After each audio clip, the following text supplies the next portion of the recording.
கர்த்தருடைய பரிசுத்த நாமத்துக்கு மகிமை உண்டாவதாக. இந்த பேனர் பார்த்திங்கன்னா இயேசு என் தலைவர்னு இருக்குது. எனக்கு கொஞ்ச நாளாகவே இயேசு என் தலைவர் அப்படிங்கிறத குறித்து சொல்லணும், அடிக்கடி எனக்கு அது ஒரு ஆசை எனக்கு இருக்குது. அதனால் நான் என்ன பண்ணினேன், சரி கூகுள் பண்ணலாம், ஏதாவது ஒரு பேனர் கிடைக்குதா, பிக்சர் கிடைக்குதா, இயேசு என் தலைவர் அப்படின்னு சொல்லி கிடைக்குதான்னு பார்க்கும் பொழுது எனக்கு இது கிடச்சிது. மனசுக்கு ரொம்ப சந்தோஷமாக இருக்குது. ஏன்னா உலகத்துக்குரிய பிள்ளைகள் உலகத்துக்குரிய காரியங்கள்லாம் பார்த்திங்கன்னா ஒரு அரசியல்வாதியே தலைவர் தலைவர் தலைவர் தலைவா தலைவான்னு கூப்பிடுவாங்க. அப்புறம் சினிமா நடிகரும் தலைவா தலைவா தலைவான்னு கூப்பிடுறாங்க. அப்புறம் பார்த்திங்கன்னா ஏதாவது ஒரு லீடர் அவங்கள தலைவா தலைவா அப்படின்னு கூப்பிடுவாங்க.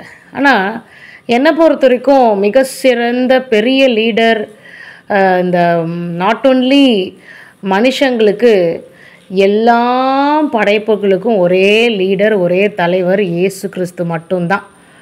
அவர் தான் எல்லாத்தையும் படைச்சிருக்கிறாரு. நம்மளுடைய எர்த்துக்கு மட்டும் அவர் தலைவர் கிடையாது, வேறு வேறு விண்மீன்களுக்கும் அவர் தலைவர், வேறு வேறு வேறு வேறு ஹெவன்லி பாடிஸ்க்கும் அவர் தலைவர். ஸோ அப்படி இருக்கும் பொழுது அவரை நம்ம கொண்டாடணும். உலகத்துக்குரிய ஆட்டங்கள் அந்த விஷயத்துலலாம் அவ்வளோ இன்வால்மெண்ட் இல்லாமல் இயேசு கிறிஸ்துவை கொண்டாடும் பொழுது நம்மளும் சந்தோஷமாக இருப்போம், ஏசப்பாவும் சந்தோஷமாக இருப்பார். ஒரு அப்பாவுக்கு என்ன ரொம்ப சந்தோஷத்தை கொடுக்கும்? தன்னுடைய குழந்தை அன்பாக 4 வார்த்தை பேசுகிறது, தன்னோட குழந்தை அன்பு செலுத்துறது. இது போல் விஷயந்தான் ஒரு தகப்பனுக்கு பிடிக்கும். அதுதான் ஏசப்பா நம்மக்கிட்ட எதிர்பார்க்குறாரு. அவர் என்ன எதிர்பார்க்குறாரு? என் பிள்ளைகளுடைய இருதயத்தில் நான் இருக்கணும், என் பிள்ளைகளை என்னை நேசிக்கணும், என் பிள்ளைகள் என் மேலே அன்பு செலுத்தணும், ரெசிப்ரோகேட் பண்ணணும். அந்த லவ், அந்த அஃபெக்ஷன், அந்த அன்பை ரெசிப்ரோகேட் பண்ணணும். அப்போ தான் இப்போ பார்த்திங்கன்னா நம்ம ஒருத்தங்க மேலே ரொம்ப அளவுக்கு அதிகமான அன்பு வச்சுருக்கோம், அவங்க பதிலுக்கு நமக்கு எதுவுமே காட்டலைன்னா நம்மளுக்கு எவ்வளோ கஷ்டமாக இருக்கும். அது போல தான் இயேசு கிறிஸ்து, நம்முடைய தகப்பனாக இருக்கிற இயேசு கிறிஸ்துவுக்கு அவருக்கும் உணர்வுகள் இருக்குது. அந்த உணர்வுகளை நம்ம புரிஞ்சுக்கணும். ஏசப்பா எதுக்கு இந்த பூமிக்கு வந்தார், எதுக்காக மரித்தார், எதுக்காக உயிரோடு எழுந்து நம்ம மத்தியில் இருக்கிறார், இப்படிலாம் நம்ம நினச்சி பார்க்கணும். அதனால் அந்த ரெசிப்ரோகேட் பண்ணணும். ஆண்டவர் நம்ம மேலே வைத்த அன்பின் நிமித்தமாக இப்படி இரத்தத்தை சிந்தினார். எப்போவும் நமக்கு மைண்டில் வர வேண்டியது ரத்தத்தை சிந்தினார். நம்ம என்ன செய்ய போகிறோம்? ஏசு கிறிஸ்து எனக்காக ரத்தத்தை சிந்தி அன்பு நிரூபிச்சிட்டாருப்பா, நான் என்ன செய்ய போகிறேன்? அவரை குறித்து 4 பேருக்கு சொன்னேனா, அவருக்காக ஏதாவது செஞ்சுருக்கேனா அப்படிங்கிறதெல்லாம் நீங்கள் பார்க்கணும். எனக்கு ஆண்டவர் ஒரு வார்த்தை எனக்கு சொல்லி கொடுத்துருக்குறாரு. எனக்கு என்ன தெரியுமா ரொம்ப சந்தோஷம் கொடுக்கும்? என்னை பற்றி பிறருக்கு சொல்கிறது தான் எனக்கு சந்தோஷம் கொடுக்கும்னு சொல்லியிருக்காரு. இந்த ஒரு விஷயத்தை கூட நம்ம செய்ய முடியலன்னா நம்ம மனுஷனாக வாழ்கிறதுக்கே தகுதியே கிடையாது, அர்த்தமும் கிடையாது.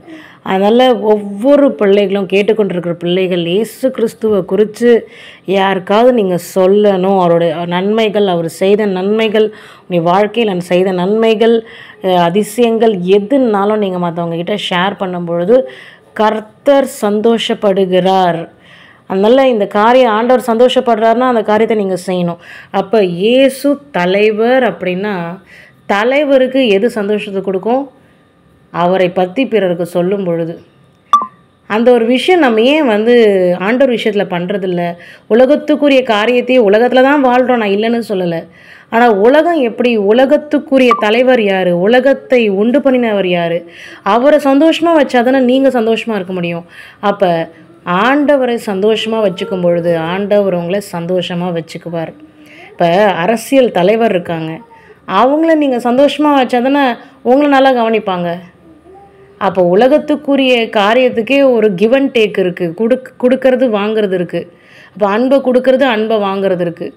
அப்போது இயேசு கிறிஸ்து அவர் சண்ட சராசரங்களை படைத்த தேவன், அவருடைய ரூபத்தில் மனிதர்களை சிருஷ்டித்தார்னும் பொழுது அந்த பிள்ளை என்னுடைய பிள்ளை, என்னுடைய ரூபத்தின்படி சிருஷ்டிக்கப்பட்ட பிள்ளை, அந்த பிள்ளை என்னை நேசிக்கணும்னு அவர் எதிர்பார்ப்பாரு தானே. அப்போ அந்த எதிர்பார்ப்பை நம்ம நிறைவாக்கணும். அந்த அன்பை திருப்பி செலுத்தும் பொழுது, அந்த அன்பை நிறைவாய் கொட்டும் பொழுது ஆண்டவர் சந்தோஷப்படுகிறார். ஆண்டவரை குறித்து நீங்கள் பிறருக்கு சொல்லும் பொழுது ஆண்டவர் சந்தோஷப்படுகிறார். இது போல காரியத்தை நீங்கள் செய்து பாருங்கள். உங்களுடைய வாழ்க்கையிலுடைய காரியங்கள் படிப்படியாக ஆண்டவர் வேறு மாதிரி மாற்றிடுவாருங்க. உங்கள் வாழ்க்கையே மாற்றிடுவார். வனாந்திரம்தான், கவலை தான், கஷ்டம்தான். ஆனாலும் தேவனாகிய கர்த்தர் யோபுக்கு எவ்வளோ இழந்து, எனக்கு யோபு அடிக்கடி நான் யோபு இழுக்கிறது, யோபுக்கு மாதிரி நடந்ததெல்லாம் நமக்கு ஒன்றுமே கிடையாதுங்க. ஆனாலும் தேவனுடைய கர்த்தருக்கு காத்திருக்கிறது ஒரு முக்கியமான பாயிண்ட்டு. கர்த்தருக்கு காத்திருந்து காத்திருந்து காத்திருந்து ஆசீர்வாதங்களை பெற்றுக்கொண்டார். அப்போ ஆண்டவர் அவர் தொடங்கி வச்சுருக்காருனா அந்த ஆசீர்வாதத்தை பெற்றுக்கொள்கிறதுக்கு நீங்கள் வெயிட் பண்ணணும், காத்து கொண்டு இருக்கணும். அப்போ ஆண்டவர் ஒரு நாள் நிச்சயமாக அதை செய்வாருங்க. அப்போ தலைவராக இருக்கிற இயேசு கிறிஸ்துவ தலைவர் தான். அவர் செய்வார்னா செய்வார் தான். இப்போ சொல்கிறாங்கல்ல, என்னுடைய தலைவர் இப்படி எனக்கு வாக்கு கொடுத்துட்டாருப்பா, எனக்கு பண்ணுறேன்னு சொல்லியிருக்காருப்பா, எனக்கு ப்ரமோஷன் போட்டு தரேன்னு சொல்லியிருக்காருப்பா, பண்ணுறதானே பண்ணுறாங்க. இப்போ ஏசாப்பா மட்டும் உங்களை சும்மா விட்டுருவாரா? அவரும் செய்வார் தான். சரிங்களா? அவரும் செய்வார். அதனால் கவலைப்படாதீங்க.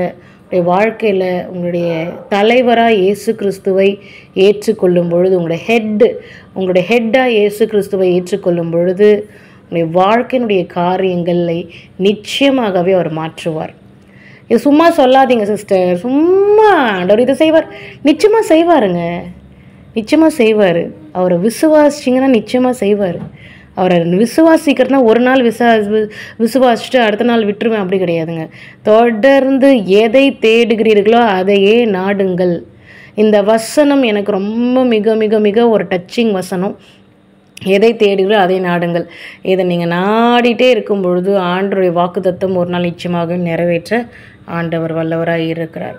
அதில் கவலைப்படாதீங்க, எதை குறித்தும் கவலைப்படாதீங்க. கர்த்தர் நிச்சயமாக உங்களை ஆசீர்வதிப்பார். ஆனால் அதுக்கு ஒரு ப்ரீ ரெக்வசிட் இருக்குது.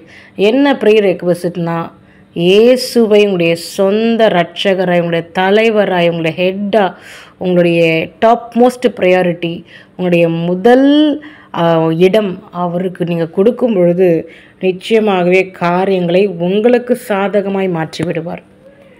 அவருக்கு நீங்கள் எந்த அளவுக்கு முக்கியத்துவம் கொடுக்குறீங்களோ காரியங்களை உங்களுக்கு சாதகமாய் மாற்றி விடுவார். சரிங்களா? இது நிச்சயமாக நடக்குது, எல்லாருக்கும் நடந்துட்டு தான் இருக்குது. அதனால் இதெல்லாம் டூப்பெல்லாம் கிடையாது. உண்மையாகவே நடக்கிற காரியத்தை தான் நான் சொல்கிறேன். என்னுடைய வாழ்க்கையெல்லாம் ஏசப்பா இல்லைன்னா ஒன்றுமே கிடையாது. எனக்கு சாதகமாக எவ்வளவோ ஆண்டவர் மாற்றிக்கொண்டே இருக்கிறார். எவ்வளவோ எனக்கு ஆண்டவர் நிறைய காரியங்களை செய்திருக்கிறார். அதனால் நான் என்னுடைய வாழ்க்கையே ஒரு சாட்சி தான். அவர் மட்டும் அவர் என் கூட இல்லைன்னா நான்லாம் எப்போவோ மறித்து போய் அந்த இடத்துல ஒரு பெரிய மரம் கூட வளர்ந்துருக்கும். ஆனாலும் தேவனாகிய கர்த்தர் என்னோடு கூட இருக்கிறார், சாட்சியாக வைத்திருக்கிறார். கர்த்தர் கொடி நன்றி. கர்த்தர் நிச்சயமாகவே உங்களையும் மாற்றுவார். இல்லை, நீங்கள் ஒரே ஒன்று செய்ய வேண்டியது, உங்களுடைய சொந்த தலைவராய் ஏற்றுக்கொள்ளணும். ஹல்லேலூயா.